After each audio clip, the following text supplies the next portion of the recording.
All right, I thought we'd talk diatonic triads. These are coming up, and they're kind of involved. So start looking at them and just deciding kind of how you want to approach things. I thought a good idea might be instead of learning each single pattern in 12 keys, or all positions, maybe just take one single fingering pattern or position as a group and say we're going to post all of these triad patterns in this one position, and then we'll go to the next position and do the same thing. Might be a good approach. And we could intersperse some of the dominant patterns in between just to kind of break it up a little bit. But it's a lot of work. It's got some decisions to be made as to how you want to do things. Now, when I did this with the Barry Harris stuff, I was just trying to learn fretboard, and I learned these in 7 positions, and I learned them all on the same exact string set. So I only used the middle 4 strings, and I just went down the octave displacement when I got to a certain point, and it was always the same point in each fingering pattern. So anyway, I'll show that in a second. But that's just how I chose to address it. You don't have to do that. Most of the positions give you a place where you can basically play them in 1 octave. There are a couple of them where it just doesn't work, and you're going to have to shift just to do that. But I limited things to a single position just because that's the way I chose to do it this time. There's not a rule, but it's something to think about. Okay, so the way I did this, now in terms of order of the patterns, I would propose that we do the C form or form 3,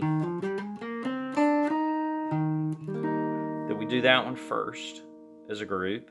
Okay, that C form or form 3 has no stretches, so that's a good one. It works for everybody. Okay, then the next one up the cycle, up a fourth, is E form, form 2 in William Levitt speak. Okay, that one has no stretches. The next one would be the A form. Now this one has no stretches if you do the pattern the way I do it with octave displacement, keep it on the middle 4 strings. It has 1 stretch on the 1st or 6th string. If you do a full 1 octave, you've got to get that high note somewhere, so you have to go out of position to do that. So that one's just got that 1 note if you do it that way, but anyway, it doesn't if you do it the way I've kind of got on that sheet. Then the next pattern up the cycle would be, so that's, again, the A form or form 1, William Levitt. The next one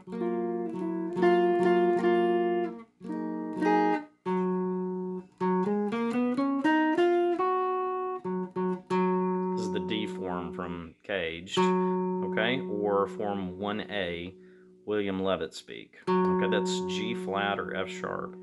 So that one has 1 stretch in a little octave displacement, single string set way of doing it, and on the 4 chord there you've got 1 stretch. You could do that with Caged and keep the same thing and do the same thing, and it would work. You can also, with stretches, that one works as 2 octaves as well. So all of these first 4, if I'm thinking right, yeah, all of the first 4 work as actual literal 1 octave patterns as well. The last one would then be back the other way up the cycle. The first one on my sheet, which is a G form, B flat. Okay, so that one, if you start here, you can actually play a whole 1 octave thing. Now that one has the most shifts and or stretches, depending on whether you're doing caged or stretched fingerings. With the octave displacement thing,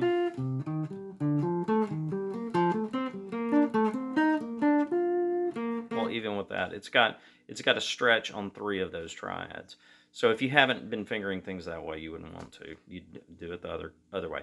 So that's why I think it would be cool to do that one 5th, because it's got the most differences. and it's just not the most obvious starting point, even though it is kind of the top of the fingering cycle. Okay, there are two other patterns which I've got on the sheet, and I learned those for myself. They're stretch fingering patterns, 7 position. So, but anyway, those 5, I thought we could just do them one at a time as a group, and maybe that'd just be more interesting and less frustrating. I don't want the thread to die the way that it almost did when we got to the intervallic patterns. I don't know. I just feel like those kind of suck the life out of it. So let me know your thoughts. Do we want to do a thing where we do one position of the triads and do a few patterns, and then, I don't know, take a week and just do some dominant patterns and blow off the triads, and then come back and do another position where we're kind of working on both sort of at the same time. The dominant patterns that come after this are really simple, so I don't think those will be a problem at all. But the diatonic triads patterns are great. They're really valuable, and it's really a technical whole for, I would imagine, most of us. I've never played anything like this.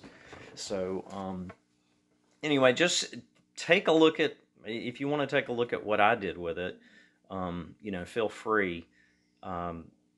It's just the way I decided to do it when I did it before.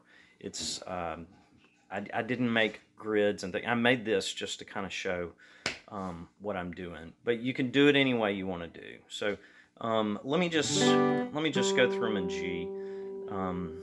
Let's see.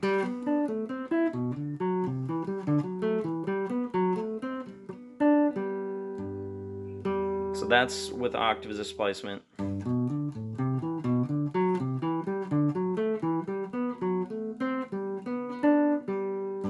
So that's just a straight octave scale. So that one works.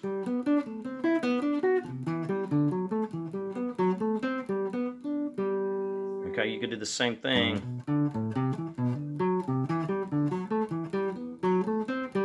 It's got a lot more stretching when you do it that way, but it gives you full octave. This one,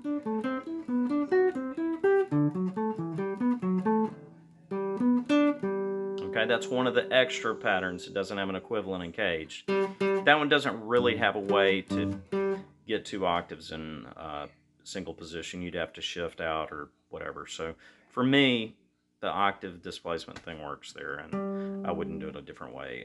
Then this one,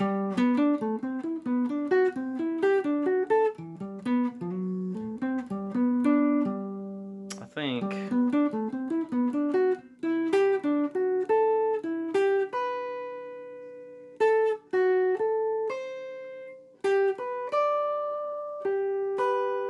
so you can get the whole thing in one position. In that one as well, and of course the rest of them you can, just because they're getting.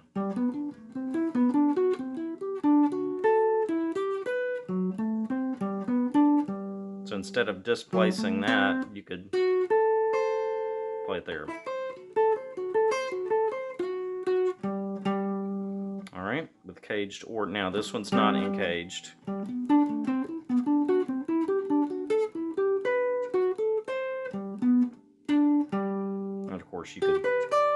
You could play the last one up the octave and have an entire octave. Let's see.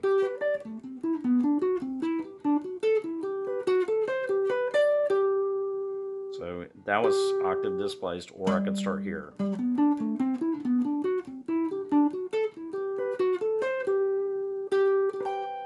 So that's 7 positions. You can kind of do it different ways. I would not.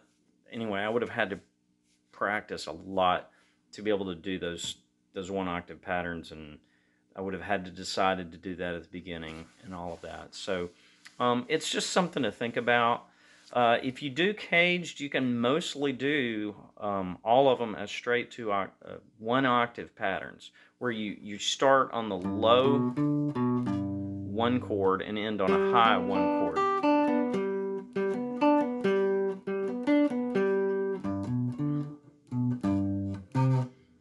I don't know what that is. I don't know if there's a caged equivalent. That's the D form. I don't know. But the next one. works. So you could do it there. The next caged one works, so you can do it there. So anyway, just think about how we want to approach. I'd say start with the C form and just do all the patterns on the C form first. These are just my thoughts. Tell me what you think about this.